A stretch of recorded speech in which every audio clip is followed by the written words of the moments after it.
Good afternoon to everybody and welcome to the 155th edition of the Global Weather and Climate Report, live here from Vogan Weather HQ in Edmonton, just north of the Inverness area in northern Scotland. How is everybody doing on this Sunday afternoon? Quite wet day actually out there for quite a lot of people, but we've still got cloud building. It looks as if the rain is not far away. But nevertheless, we still remain dry at this moment in time. Don't know if it's just me or not, but there doesn't appear to be any. That's not a good sign. There doesn't appear to be anybody on the live chat just yet. But I'm sure hopefully somebody will pop up in a little second or two. We're going to look back at the extremes of summer 2025 across the Northern Hemisphere. Quite a few places received their warmest June through August period in recorded history. We'll look at the UAH-based temperature of the lower atmosphere as well. And we've obviously been seeing a stepping up of ocean, land and atmospheric temperature. So you know the drill by now. It is good to be back, but please hit that like button. It would be much appreciated. And even better still, hit that subscribe button as well. Absolutely free content, 7 days a week. Looked at the tropics back yesterday. Still feels a little bit like it's it's not really got going that much in terms of the tropical Atlantic. We've jumped to 13 concurrent viewers at the moment. A very warm welcome if you're just joining in. Yes, you've not missed much so far. Yes, just starting to warm things up. It's good to be back. I was saying that to my wife Lindsay that it feels like it's been longer than 2 weeks since the last live stream. It was obviously off the last couple of weekends. Had a nice trip, short break over to Denmark, a little day trip over to Sweden and Malmo as well. And yes, last week took a Sunday off the live stream as well. But good afternoon to Paul James, David Vogan, Lindsay Vogan, Paul Farwell and Hazel Kitching tuning in so far. We've got 14 concurrent viewers at the moment here. So, folks, if you can hit that like button, it would be very helpful indeed. And hopefully over the next few weeks as well, we'll start to warm things up with regards to winter chat. Looking at all the climate drivers that go into building the forecast for the upcoming winter season. It will be my 16th consecutive winter forecast on the back of what has been a pretty decent past 3 summers in a row in terms of the forecast versus what actually took place. Let's see what winter does. The last couple of winters really has kind of let me down as the season has progressed. December, January has generally been pretty decent over the last couple of years.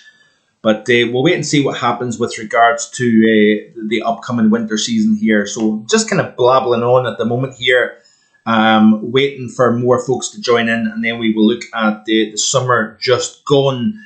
What has your opinion of summer 25 been? I would be curious to know. Let me know in the live chat below. So yes, how's everybody doing? What is everybody saying this afternoon? We've got David saying hello from a very grey and showery Kirkintilloch. Got Lindsay saying hello and welcome to today's stream. Sit back and enjoy. Thanks to Lindsay for that. Paul Farwell saying good afternoon, Mark. Windy and Swindon. Light rain this morning, so not too bad for you, Paul. Good afternoon to Hazel. How are you getting on, Hazel? Hope you're well today. And gets dark very early these nights, says David Vogan. Yes, very much so, actually. You can see a huge difference. The nights are well and truly gone now. Usually on my nightly drive down to Glasgow, you're still in sunshine by the time you reach, you go from Inverness down to Perth. Usually arrive about 8:30ish in the evening to refuel at Inveralmond. But I've noticed instead of it being, the sun's still up, it's completely dark by that stage, which it really is incredible how quickly the nights have drawn in. Once you get into the back half of July, really, you start to see a big downward trend in terms of darkness in the evenings, and then even going to bed. So I work during the overnight period. I go to bed usually about kind of 5:30 in the morning.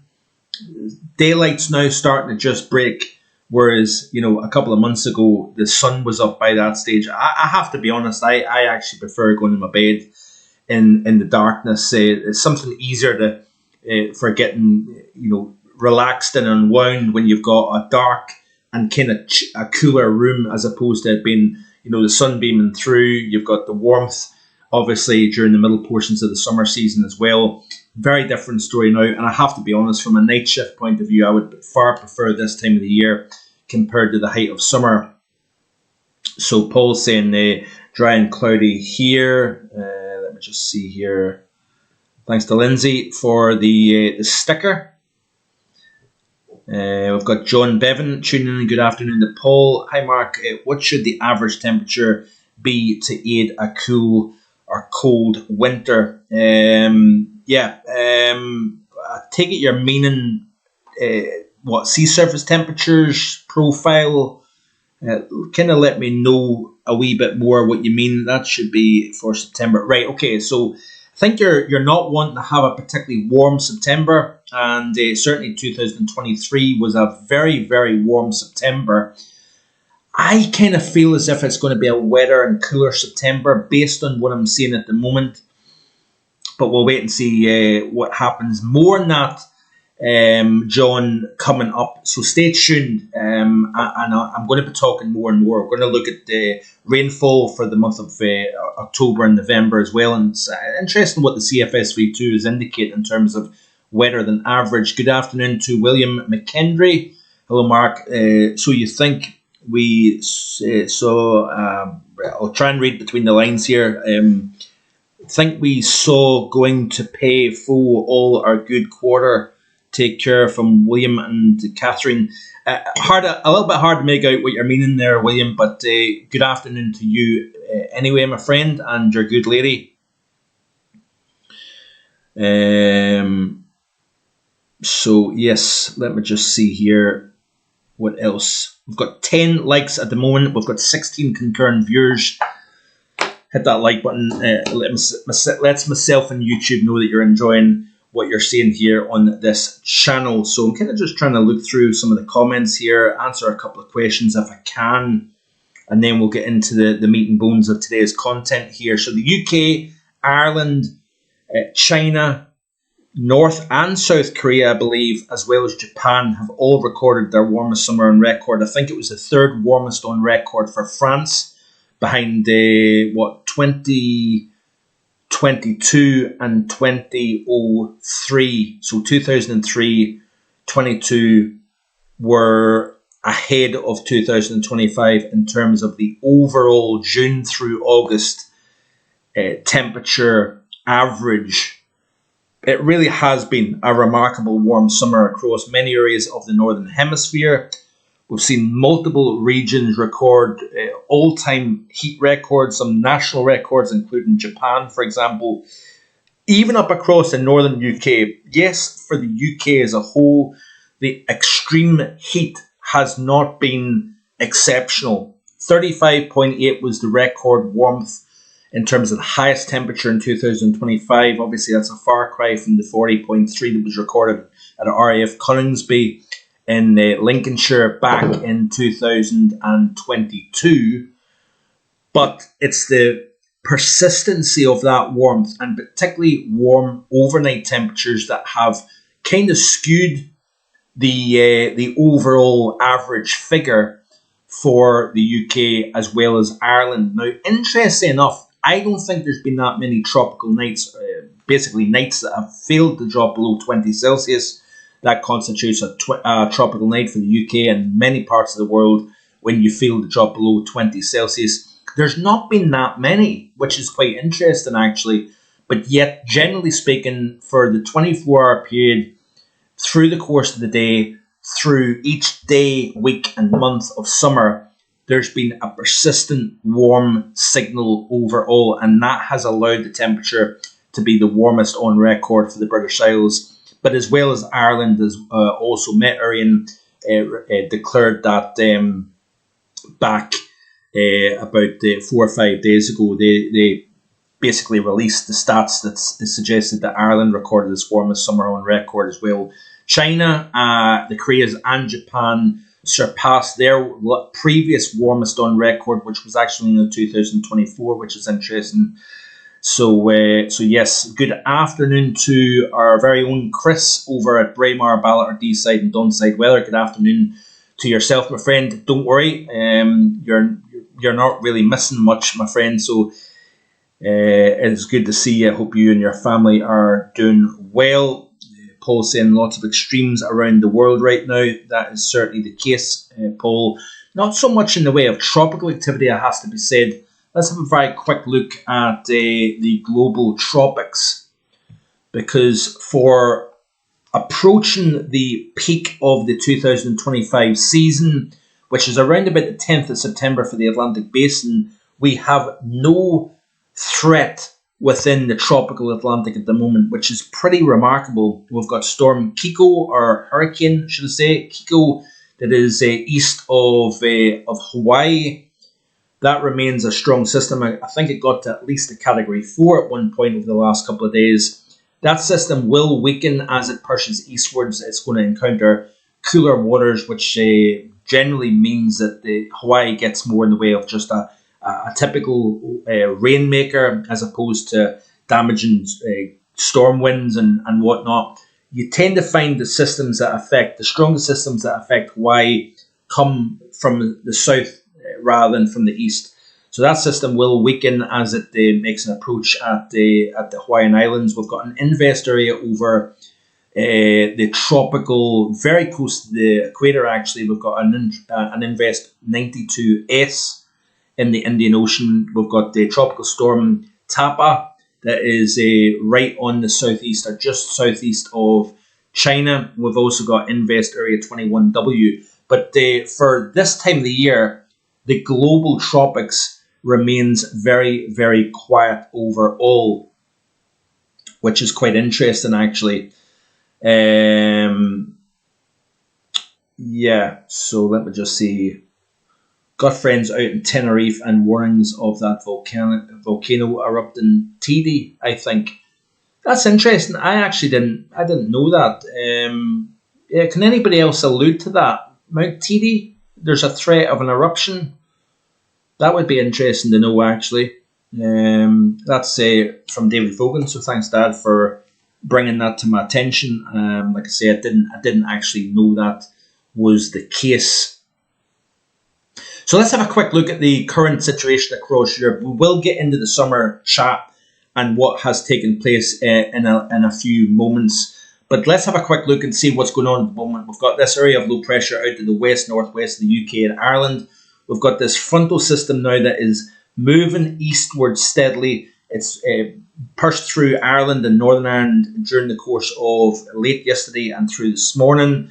That frontal boundary is now moving across the UK and Ireland. We're seeing a south to southeasterly wind. That's pulling warm and humid air north, by the way, but a lot of cloud cover. But despite that cloud cover, the temperatures are looking pretty decent. We've got a 25 Celsius, for example, in several spots just to the north and northwest of the Wash. We've got 26 Celsius at the Herne Bay, or 25.2, in fact.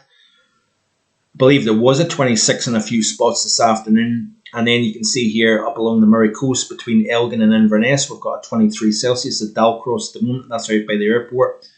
We've got a 22 up in the northwest. We've got a 21 at Altnahara. Fresher. We've got fresher air actually that has now progressed across Ireland and Northern Ireland.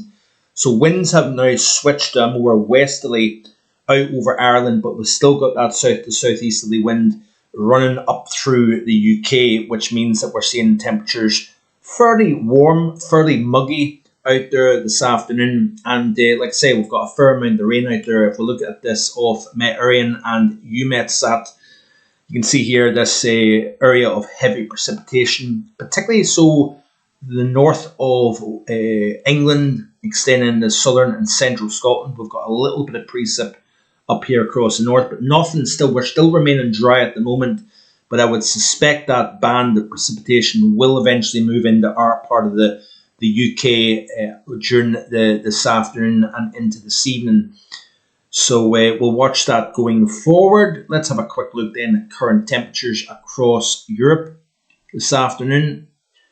And quite warm out there. We've actually got temperatures into the 30s, not that far from the southeast of the British Isles here. So this warm air getting drawn north thanks to the presence of that low out to the northwest of the UK here. So 30, 31 Celsius, not too shabby for early September, into the north of France, Belgium, possibly edging into the Netherlands as well this afternoon. Decent warmth across Scandinavia. Pretty much all of Europe is warmer than average at this moment in time, which is good, I suppose, if you're wanting some warm weather.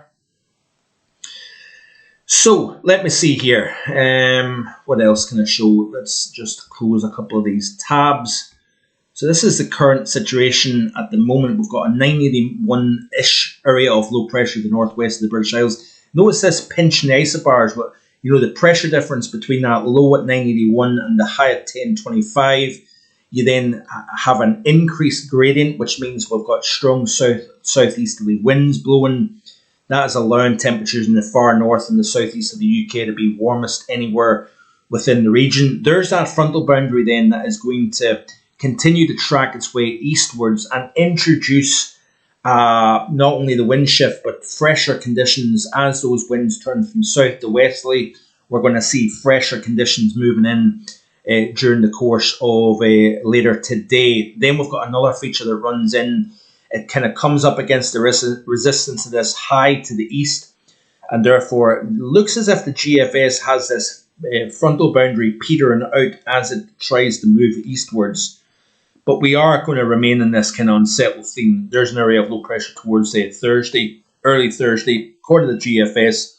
Westerly winds, frontal boundary moves through, then we're left with a legacy of sunshine and showers. Temperatures probably close to average.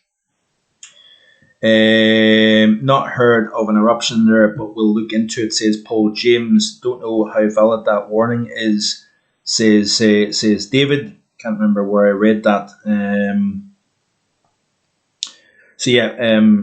Just checked my sources of info and nothing on Mount Teedy as of now. I think I would have noticed that, to be honest with you, if there was any kind of interest on with that being the case. But interesting nonetheless, I suppose.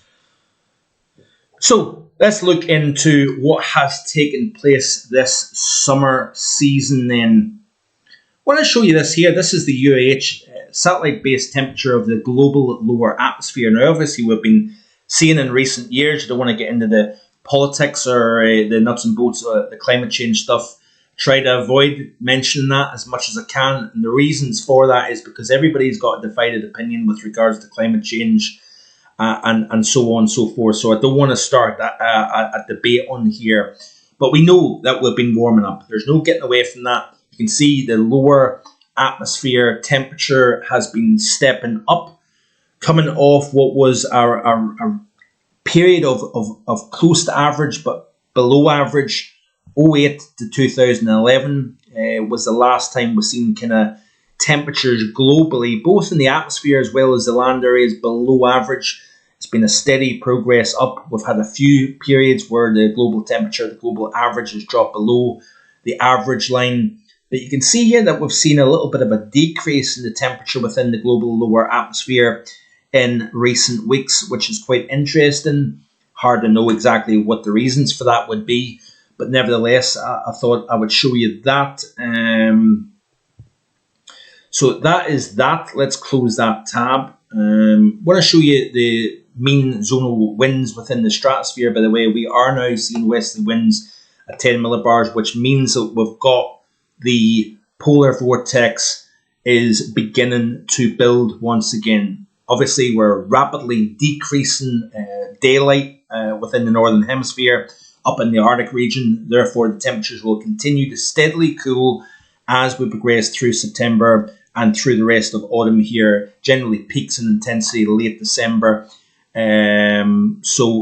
But what's interesting, according to the ECMWF, is the fact that we are going to remain generally below average through much of September, according to the ECMWF. No big deal. Nothing to get too excited about, I must admit. But nevertheless, it's an interesting trend that we're not seeing this early powering up of the polar vortex. So could that mean something later down the road? That will be explored here on the channel, so stay tuned for that. And the Arctic Oscillation is actually trending from around about neutral at the moment. There's a little bit of a downward trend in the Arctic Oscillation, so it means that we've got a somewhat weaker cold pool within the Arctic region. It wouldn't be surprising if, with the MJO continue to progress eastwards out of the Indian Ocean through the Pacific, could we see something colder towards the latter half of September into October? These are all things that are going to get looked at over the next wee while, so all the more reason to hit that subscribe button. And if you do, you won't miss any future updates. Wanted to also draw your attention to the CFSV2. This is rainfall anomalies for the month of October, showing quite a firm wet signal, if you notice here. I looked at, within yesterday's tropical outlook, I looked at a few aspects, including this here. Look at November. It too is showing a wet signal. Let's update this. This is actually maybe a slightly, yeah. So it's actually looking even wetter for the month of October and then in the month of November. You can see here, let's just bring up the most recent chart. So there you go. Look at the difference between Friday and today for the month of November. It's went from wetter than average to drier than average. So there you go. This is how complicated it can be. The models really struggle to understand, and the tropics are going to play a massive role in that, by the way. What takes place within the tropical Atlantic, recurving systems, we could see building pressure up into Greenland, up into the Arctic region, perhaps allowing cold troughs to drop south.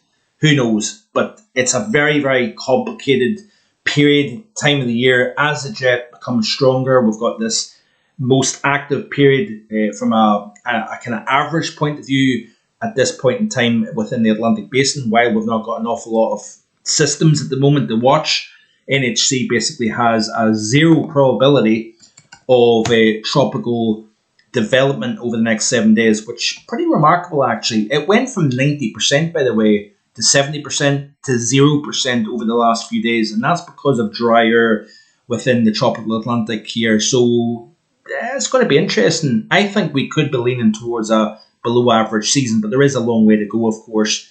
But yeah, we've had 6 named storms in the Atlantic. Average would be about 14.4 named systems. It's going to have to get pretty busy pretty quickly, I think, to get to average or above average in terms of the tropical Atlantic. So that's quite interesting to see. So in terms of what has taken place, in terms of the countries that have seen the warmest summer on record, the UK obviously is one of them. Ireland is another. So this is a graphic that was produced by the Met Office showing that it was the warmest on record. Also close to average, well, it's 80% average rainfall. This is for the UK as a whole. And then in terms of sunshine, it was slightly above at 110%. But generally speaking, it was near average both for sunshine and precipitation.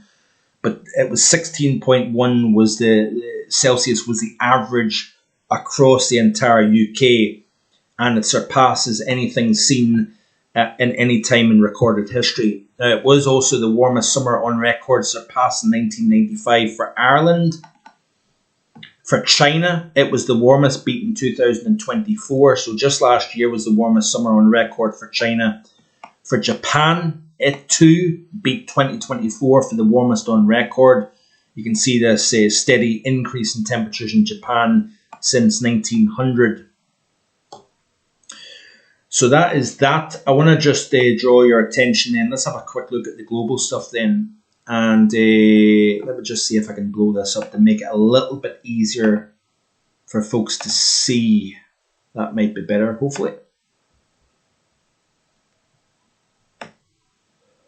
We've obviously had very warm waters compared to average surrounding the UK and Ireland through much of this summer. That has probably led and helped boost the temperatures both by day and particularly by night across the UK, and that has essentially allowed this warmest summer on record to come about. Like I say, the 35.8 maximum for the UK in itself is not particularly extreme, but the fact is that we've seen that persistent warmer than average throughout the course of the season here. It was the warmest June on record. It was England's warmest July on record.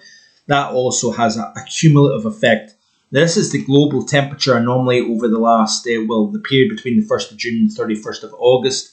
You can see here many areas warmer than average. Look it up across the north of Russia. That really stands out in terms of warmer than average. And I would imagine anyway, this was the warmest summer on record for the Arctic region of Russia. Interesting enough to see that many areas of Europe actually wasn't. This was not Europe's warmest summer on record, by the way. We had a warmer summer in 2024.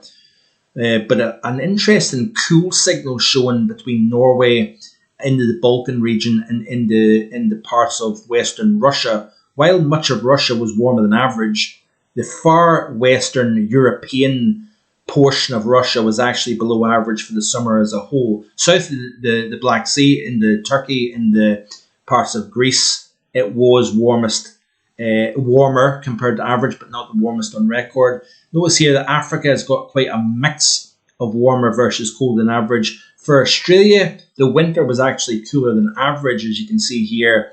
Much of Southeast and East Asia, East and Southeast Asia, should I say, was actually quite warm compared to average. Much of India was warmer than average, which is interesting given how robust the monsoons has been this year. Might be one of the strongest monsoon seasons since 1994. I made mention in that in yesterday's Tropical Outlook as well, so check that out if you haven't already done so.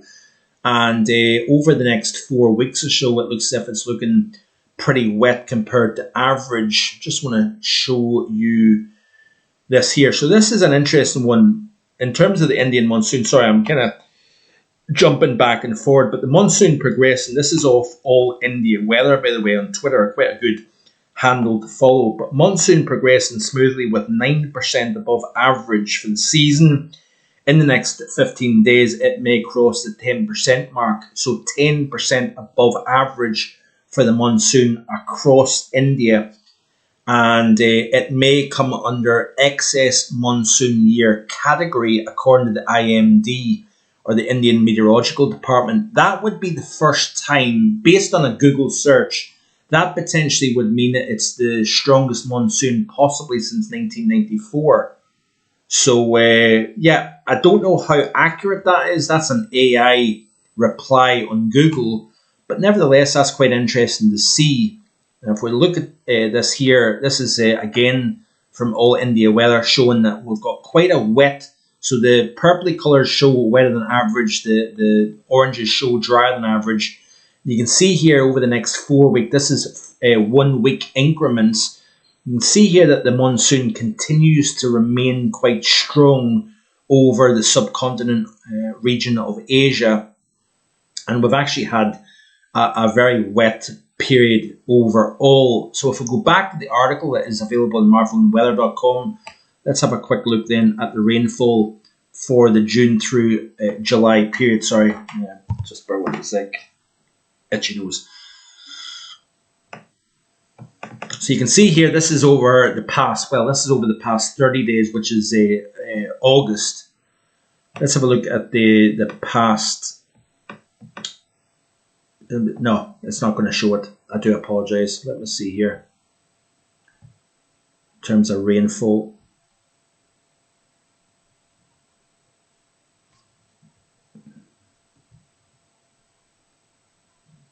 So let's look at the 90-day period. So this is obviously a little bit out. So this is kind of the end of first week of May up until the 6th of September in terms of rainfall anomaly. And look at how wet India has been. Much of North America away from the central United States has actually been quite dry over the last 90 days. But let's look at Asia in particular. Look at how wet Russia's been compared to average. This is CPC data, by the way, gauge 0.5. This is off weatherbell.com. This is a subscribe to Weatherbell, so this is behind their paywall. And you can see here that much of eastern China, away from this region of very dry, it's been very wet. It's been a very wet summer across eastern portions of China in particular. But look at India, very wet signal away from that far south and southeast of India. Been a very wet past 3 months. Myanmar's been very wet. And then we've got parts of Thailand that's been generally wetter than average. Vietnam's been wetter than average. It looks as if Cambodia has been slightly drier than average, a good bit drier than average. Look at the Philippines. Northern portion of the Philippines in particular has been quite wet. In terms of Europe over the last 90 days, it's been still very dry compared to average. So parts of Scotland, parts of central England, just the North Midlands, very dry. Look, wetter than average across much of Ireland and Northern Ireland, which is quite interesting. France has been very dry. Denmark's been very dry. Parts of Sweden and Norway has been very dry. But look at this dryness into the Balkan region as well. Very wet to the north, if you notice here. Western Russia extending into the Baltic region here. Been quite wet over the June through August period, beginning of September as well. So no surprise then that this region has been coolest in terms of the overall summer. It's been the only region in Europe that's been colder than average. So let's look at Europe. Does it show Europe specifically? Have I managed to pull up that chart? No, but this is August. And you can see here, Norway, Sweden, Finland generally been cooler than average, despite that remarkable hot spell late July into the early portions of August. Into the Baltic region and Western Russia, it's been a cool August overall, and then it's been a very dry August across the bulk of the UK and Ireland. August was hands down the driest month of all 3 meteorological summer months. So obviously it was declared by the Met Office that it was the warmest summer on record. So let me just kind of bring up the summer. So yeah, this is the global stuff here. I do apologise. I'm getting myself a little bit confused here. I'm not very well organised, am I? That's what happens when you take 2 weekends off. So a very warm summer for much of the Northern Hemisphere landmass, with many regions witnessing warmest or one of the warmest summers on record. Sorry, there's a little robin out in the back garden that keeps catching the corner of my eye there. So this is obviously a 90-day rainfall anomaly, as already discussed. Very wet South and East Asia, up across the top as well.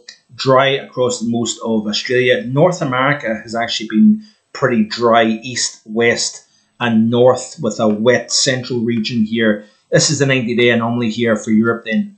Around about average in terms of temperatures. Poland, Baltic region, in the western areas of Russia. Very warm June through August across Scandinavia, including Denmark, UK and Ireland, Germany, Low Countries, France, and into Iberia here, as well as the Balkan region and Turkey.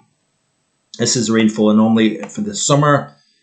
And like I say, it was the 3rd warmest summer on record, behind 22 and 03. So France wasn't quite the warmest on record, but it was the 3rd warmest. And these are the previous warmests as well. 06, 24, 15, 17, 19, 23, 2018, 25, 22, and 03. Notice one aspect that really stands out. All the summers warmest on record have been since 2000, and it is the same for the UK. And you can see here for France anyway, some heat spikes, very notable heat spikes during June, and then another very notable one during the month of August. And this region here, this time, is around the end of July. So July was actually colder than average in France, but this period of cooler than average probably stopped 25 from being the warmest on record, I would imagine anyway. Another interesting graphic here by Meteo France showing the warmest summers on record for France. So, very briefly, provisional Met Office stats confirm that summer 25 was officially the UK's warmest on record. Analysis by the Met Office climate scientists have also shown that summer as hot or hotter since 25 is 70 times more likely than it would be in a natural climate. So obviously I'm not wanting to get into the arguments with regards to climate change, but the top 5 warmest summers on record have all occurred since 2003. So 03, so 22 was the lowest at 15.7, then 03 at 15.7.4, so just a notch above 22. 06 was a standout warm one at 15.7, 2018.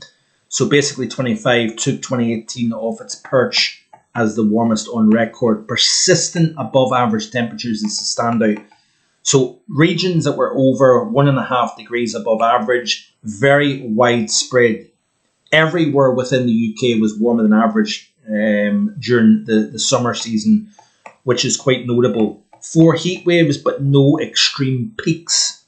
Like I say, that Faversham Kent reading of 35.8 was the warmest temperature, just below the peak temperature in 1976 of 35.9, and also below the 40.3 that was recorded in July 2022 at RAF Coningsby. How does this compare to 1976? Well, everybody likes to refer to 1976. It essentially blows 1976 out of the water in terms of the persistency. We had quite a large period of colder than average temperatures during the heart of 76. We didn't really have that in 2025. We'll just see if I can try and pull that back up. It looked as if the graphic had to reload there, so sorry about that. And this is a great graphic showing the warmest summer on record and the years that it refers to. So 2025 was the warmest for parts of Moray and a good chunk of eastern Scotland here. Look at this here. So this kind of dark red colour shows the year 2025. And you can see here pretty much all of England, with the exceptions of the far southwest, was, and southeast as well. Let's not forget this region in the southeast corner. So southeast of London. And it was 2022 that was the warmest for those parts. Parts of Argyll, kind of up into the Lomans and Trossachs. 2023 was the warmest summer there. And then we refer back to 2003 was the warmest for kind of that central Highland region here, kind of just south of Inverness, just north of Inverness. That purple, 1899, still remains the warmest on record for much of Caithness and Sutherland. That really is interesting, isn't it? So yeah, that region of the UK, 1899, remains the warmest summer on record for here, as well as parts of Northern Ireland as well, and also parts of South Wales. So that's quite remarkable that back in 1899, these regions and that record still remains in place, which is pretty incredible. In terms of rainfall, it was wetter than average across Western Scotland, very dry compared to average in Eastern Scotland. So big contrast east and west across Scotland. The majority of England, the majority of Wales, all drier than average. But Cumbria, perhaps extending into parts of Lancashire as well, wetter than average. Southwest Scotland, average to slightly wetter than average. The far south of Northern Ireland, the far northwest or west of Ireland, a little bit wetter than average, as you can see here. And obviously, where it's been driest compared to average, it's generally been sunnier than average. Where it's been wettest, it's been cloudiest. But it's the persistency of the warmth that has really been a standout in terms of this being a record warm summer. So skip through here. This is my own stats for the month of August. We'll just kind of skip by that. 80.6 kilometers per hour gust, by the way, is pretty remarkable. In the 3 years that I've had my weather station, that is the third strongest gust on record here. That is really quite remarkable, actually, that it beats many wintertime storm gusts, and that occurred on the 4th of August. And that will be a hard one to beat, I think, in the future going down the road. So like I say, UK, Ireland, China, Japan, the Koreas, all warmest on record. And we've seen some remarkable heat records as well fall in many places. By the way, this is the warmest temperatures for Europe for the summer as a whole. And you can see here that Austria,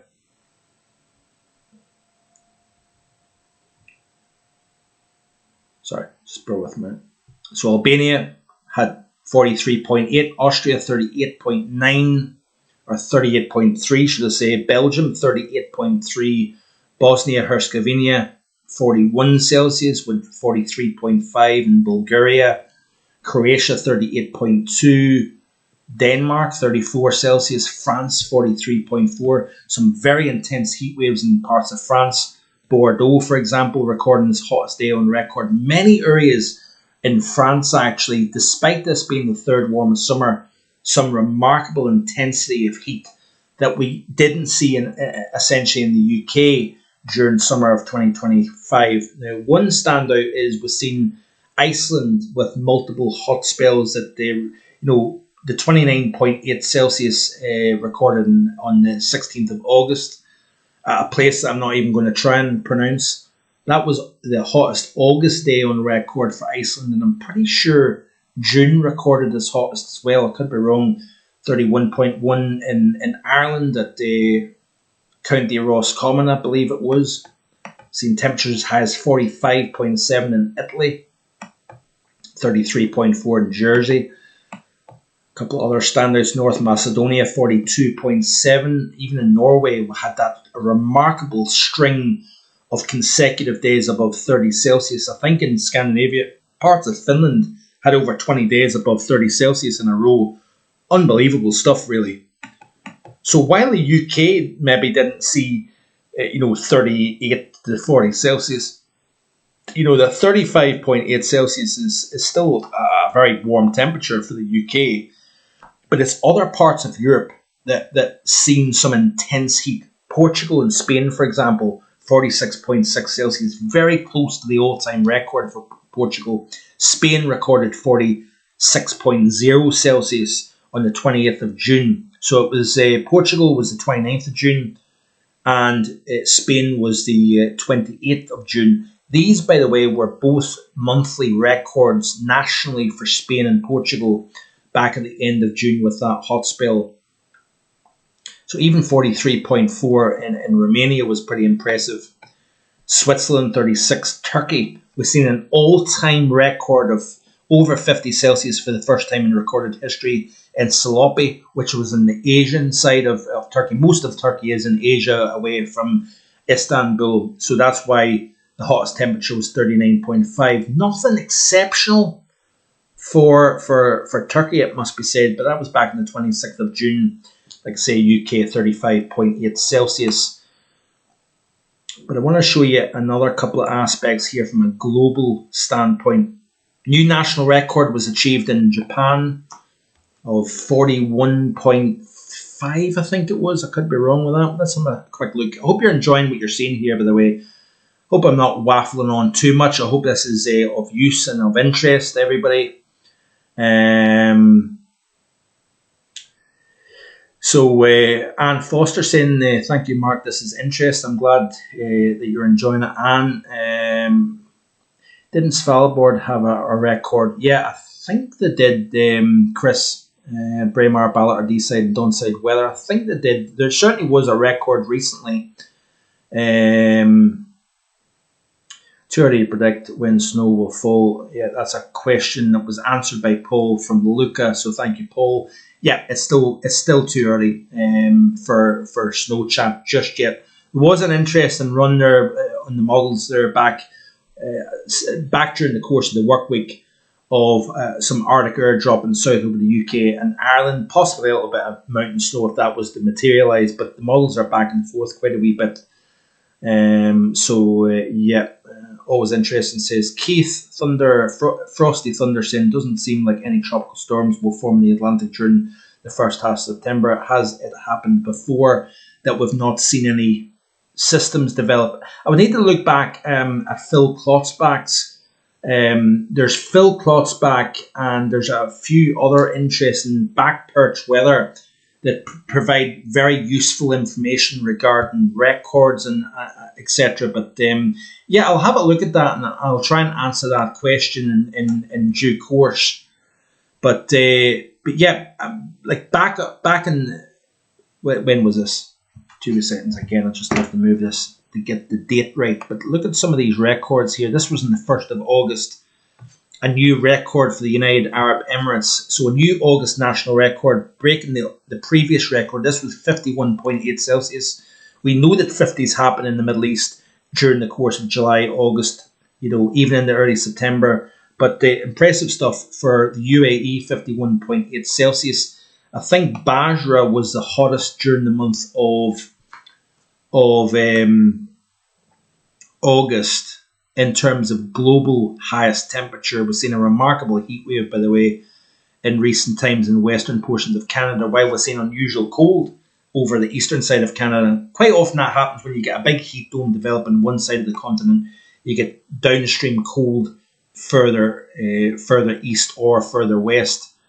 So some kind of standouts: extraordinary heat in Japan, 23 straight days above 35 in Tokyo, 10th in a row in 150 years of climate history. That has never happened before. So just kind of looking at some extreme events during the course. This is for August, by the way. This isn't for the whole summer. But you can see here Shanghai, an impressive one. As of today, Shanghai weather station, one of the weather stations anyway, has experienced high temperatures for 25 consecutive days, with the highest daily temperature reaching 35 Celsius, breaking the previous record of 24 consecutive days of high temperatures set a century ago. So I'm assuming that's days above 30 in terms of high temperatures they're referring to there. It's Maximiliano Herrera. Unusual cold temperatures, like I say, heat dome, 40 Celsius, 41 Celsius in Lytton, British Columbia. Record breaking for the beginning of September. That's a new national record, or I think it was a tie for the national record in September for Canada. But further east, we're seeing 7.8 in Toronto, lowest in August since 1989. We also seen the earliest single-digit high temperature in Winnipeg in Manitoba back a few days ago, which was quite interesting. So August, extreme heat, 52.6 in Basra in southern Iraq on the 9th of August. The coldest temperature was in East Grip in Greenland, minus 29.8 Celsius on the 14th of August. In the southern hemisphere, 41.5. Remember, it's winter still down there. The highest temperature, 41.5 in Base Jara in Paraguay on the 31st. And minus 78.2 in Concordia in Antarctica back on the 4th of August. So yeah, look at this here, by the way. This was a town in northeastern Serbia. Great tweet here by Milos Milik. I always enjoy his tweets. He's based in Belgrade in Serbia. And he says that this particular town recorded a low minimum temperature. This was, I think, again, back in August, a low of 4.3 on Monday with a cool air mass and calm conditions. So that was on Monday, they recorded a 4.3, and by the time it reached Friday, the minimum temperature was 25 Celsius in a hot air mass with Föhn effect, southeasterly winds gusting 97 kilometers per hour. So imagine having a minimum temperature on the Monday of 4.3, and by the time you reach Friday, a minimum of 25 Celsius. So it really is amazing. Some of this continental swings in temperature always fascinate me. That's what I love about America. That's why I've always had a passion for North American weather. But it can happen even in Europe as well, where you've got these big fluctuations. Dubai, minimum temperature 35, temperatures by day 48 Celsius. So again, very intense heat across parts of the Middle East. There's that 41.3 at Lytton, third temperature in a row above 40. Third time this has happened in history. after July 41 with 4 and June 2021 with 4 as well. So pretty impressive heat across parts of British Columbia to end the month of August. And that 41 Celsius had a higher maximum temperature than any station in North America that day. So unusual to see the highest temperature anywhere in North America up in Lytton in British Columbia back at the end of August. So I hope that has kind of been somewhat helpful to everybody. Remember, you can check this article out at your leisure. It doesn't cost you anything. Just click on markvoganweather.com and you've got all the information that you need. You can look at the charts and so on and so forth. So let me just see here. We've got 28 concurrent viewers at the moment. Before you leave today's stream, please hit that like button. It would be greatly appreciated. So we've got, just see if I can refresh this to see if there's any more comments. We've got, please note I did record summer frost at Corgarth in June, July and August and already in September. Yeah, certainly, Chris, and this goes for Lee with Highland weather as well. Some of these stations in tucked away in Highland Glens can get frost at any time of the year, even in the middle of summertime. You can get some frost to develop. Paul saying here, old enough to remember 76. Never thought I would see any year beat that. So yeah, and it's the coverage of the warmth, Paul, that's been pretty amazing. Actually, if you look back at 1976, it's much more. If I'm right in saying it's much more patchy in terms of 76 versus the rest. It's the fact that it's covering the entirety of the UK that is pretty impressive. Thank you very much to Chris at Braemar, Ballater and Deeside and Donside Weather for the kind donation. That is very, very generous, my friend. You're always so kind, and thank you for that and your support of the channel. Always greatly appreciate that. So thank you very much for that, Chris. Shall we have a look and see what is expected over the next wee while then? I hope that coverage has been helpful and of interest to everybody. Let's have a quick look then and see what the upcoming 7 days is looking off the CFSV2. What time are we on now? So let's say 16:53. So I'll try and round up fairly quickly. So the upcoming 7 days, we've got this deep trough west of the UK and Ireland, strong ridge. Notice here over eastern Scandi into western Russia here. So, fairly unsettled upcoming 7 days to come for Western Europe in particular. In terms of precipitation anomaly, so wetter than average, it looks to be pretty much written in the stars here. And then in terms of temperature anomaly, it's actually showing slightly above average, which is interesting. Let's have a look at the GFS ensemble to see if it is showing it. Currently uploading the new one.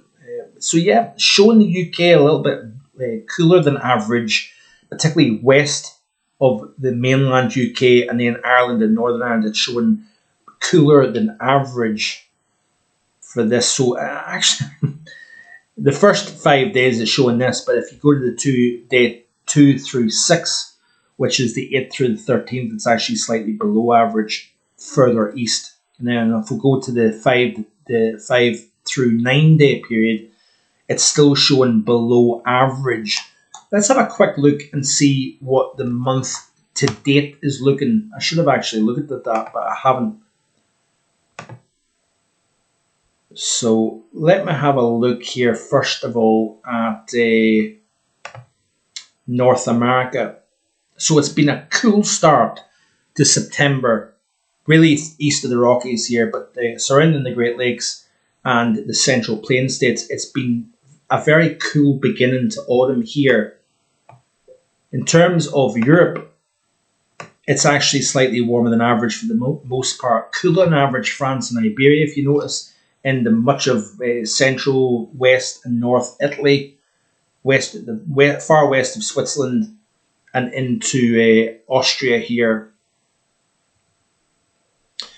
In terms of globally, this is how things are looking. So obviously that standout over North America shows up. Look at how warm western and northwest, much of Canada, really away from Ontario, is warmer than average. Labrador is quite interesting. Let's zoom into North America actually. So Labrador is firmly colder than average. Much of Quebec and not in Labrador, Nunavut territory. Get my geography right. Quebec, Labrador, Newfoundland, into Prince Edward Island and Nova Scotia is generally warmer than average. Quebec, the far south, and pretty much all of Ontario is colder than average. That extends in south of the border.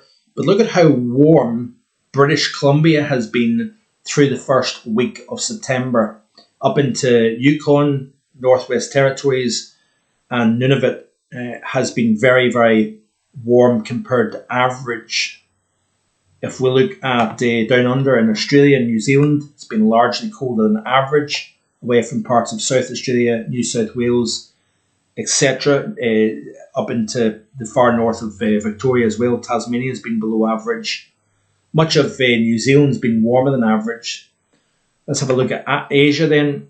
And you can see here that southwest, northwest China has been colder than average.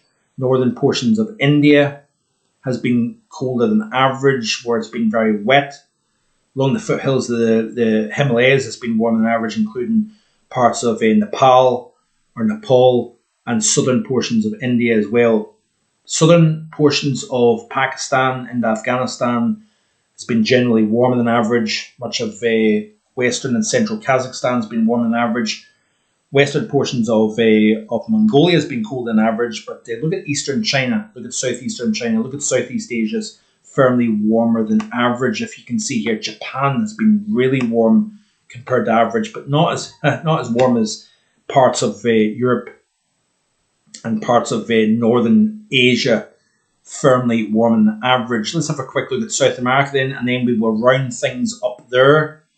Live stream, by the way, will be back at the same time next week, 4 p.m, where we'll look at all things global and the extremes. We'll look at flooding and fires and all that kind of stuff in next week's live stream. Today, I just wanted to look back at the summer overall.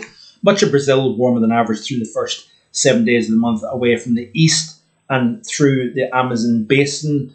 That includes Peru and into Colombia, has been colder than average. Much of Argentina has been below average, if you notice here as well. So I think that is about it, if I'm being honest with you. Approaching an hour, I always try and stick within an hour for these live streams. I try and not go over that. But massive thank you to everybody. There is 32 concurrent viewers at the moment. Do me a favour, hit that like button before you leave. And also, we're going to be looking at the medium range. We're going to be looking at winter. We're going to be looking at the reasons why I think a certain thing with regards to winter. So hit that subscribe button, hit the notify me bell so that you don't miss the future uploads. Content 7 days a week here on the channel. So Kevin Jones saying hello from Cappadocia,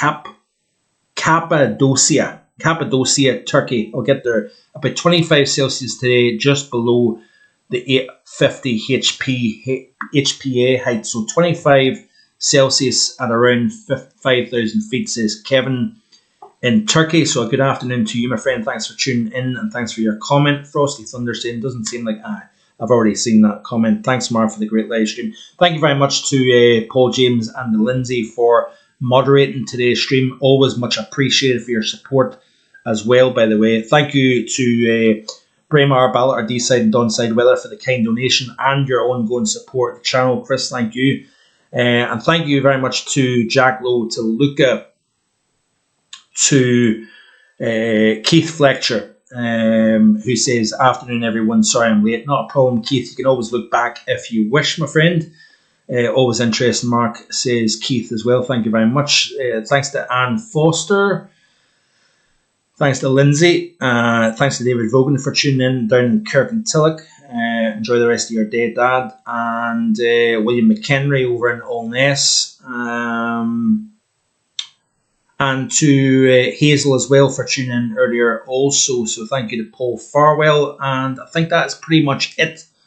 So enjoy the rest of your Sunday. Hope you all are keeping well. And I'll be back, like I said, the same time next week, for the 156th edition of the Global Weather Report. So stay tuned, lots of content coming up.